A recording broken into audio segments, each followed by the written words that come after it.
Allora. Eccoci qui con Zlatan Ibrahimovic sul Grand Canyon in una ex splendida giornata di sole che fra poco promette pioggia. Zlatan Ibrahimovic, su consiglio di Ignazio Abate, oggi è venuto qui un commento di questo magnifico posto. No, tutto bene, mi è gustato molto, tutto ok, Abate ha detto che era 5 minuti, è stato 5 minuti, e io contento, bene bene, male male, Grand Canyon, io penso di venire a giocare qui in Arizona perché voglio vincere tutto e mi piace molto come zona, è molto tranquilla, l'unica cosa che manca sono alci, io grande calciatore di alci e mi falta molto adesso, però potrei fare calciatori di condor.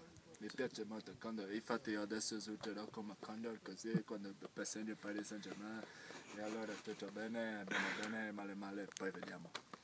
Ok, Zlatan. Grazie, arrivederci, grazie, è un piacere. Abbiamo preso qui un giocatore, Condor, un bel giocatore, va bene. Nero.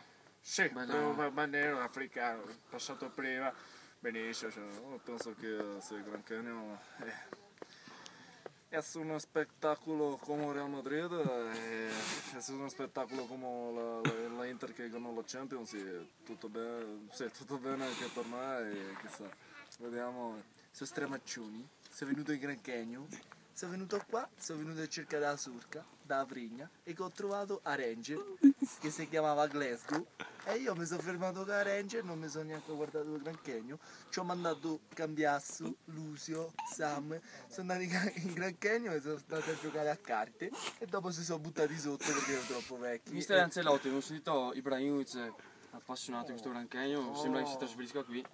Oh cacà, adesso Ibrahimovic, ho fatto un bel acquisto, però adesso io vorrei prendere Cacà, Cafu, Serginho, però adesso mi godo le mie vacanze, poi pensiamo al campionato che non è iniziato benissimo, insomma ecco, mi mangio un po' di culatello e poi siamo tutti contenti, Shevchenko, Cacà, Cafu, Serginho, Pancaro.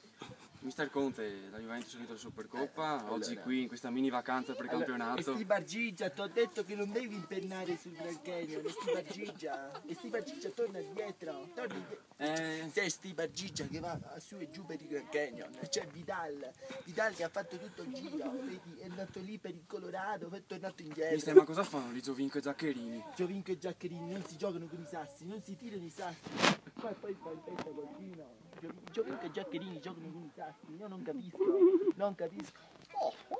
Non si va col Milano, ritiro perché a scuola aveva bisogno di relax. Dopo la sconfitta del Trofeo Berlusconi è stata una sconfitta pesante. Mister, interrompo un attimo io. A scuola ho un po' bisogno di relax, ho pensato a studiare anche io, è una cosa positiva. Mister, lei